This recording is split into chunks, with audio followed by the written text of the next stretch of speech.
Umwanya mwiza n'ubundi Imana yatugabiye wo gusozera neza mu munezero urugendo twatanguye ejo muri iyi ntara, tukaba twarubandanyije uno munsi, tukaba duhituye amakomine yose agize iyi ntara nziza ya Kirundo, tukaba tuyahituye mu mahoro n'umutekano, mu munezero, mu bikorwa byiza biherekeza urumuri rw'amahoro, mbere no mu majambo meza twashikirijwe n'indongozi zatubaye hafi muri uru rugendo.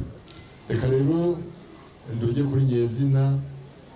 Ijambo nyezina n'agaseke nyene icubahiro yatungikanye nk'intwara rumuri, agira ati mushikire abenegihugu, abanyakirundo barimwo n'abanyakanyinya, mubaramutse mubamere indamutso za kivyeyi.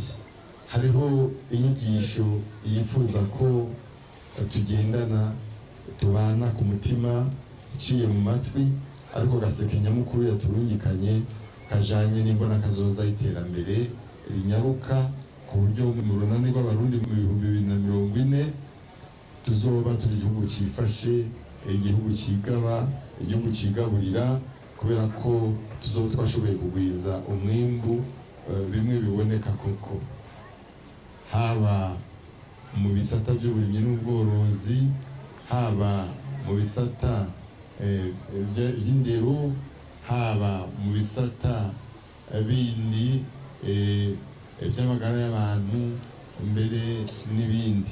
Nta terambere rishoboka muri igihugu cacu bidaciye ku burimyi n'ubworozi.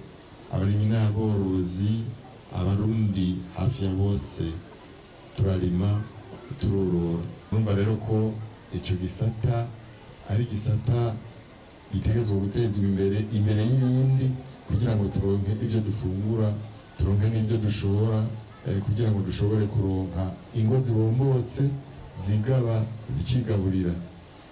Niho rero dutegerezwa gukanura tukarima imirima ifise kazoza, imirima iri mu bwenge. Ubwenge tuzoburabura hehe?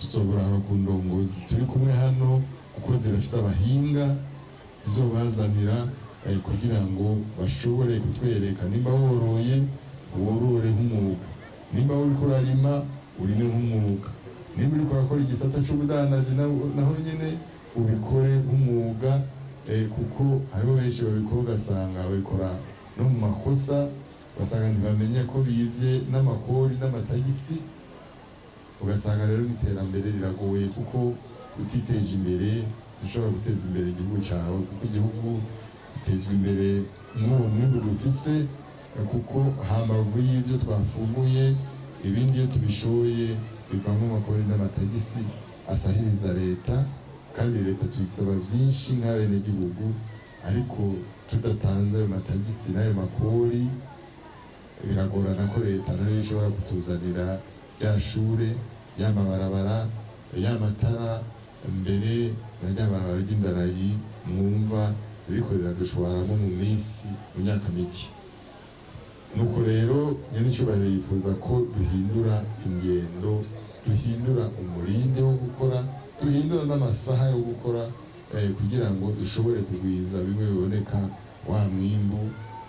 Navuze ko twohera ku burimyi n'ubworozi, ariko n'ibindi bisata duhamagarirwa kubigwizamo umwete, kugira ngo tugwize n'amasaha twari dusanzwe dukora, kuko hari ababesha ngo bariko barakora bari muri bisumba ikivi, ugasanga yiriwe aho atasha akoze nk'amasaha 2 kandi twategerezwa gukora amasaha 8.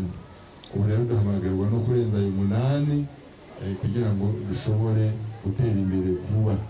Gutera imbere vuba rero nuko tuzosanga muri wa mwaka yavuga wa 2040 twaramaze kuronka ivyankenerwa byose mu mbi wacu, mu bisata turongoye, mu bisata dukoreramo nk'abigenga, mu bisata dukoreramo bya leta, kugira ngo dushobore gutera iyindi ntambwe tugana iterambere burundu muri 2060.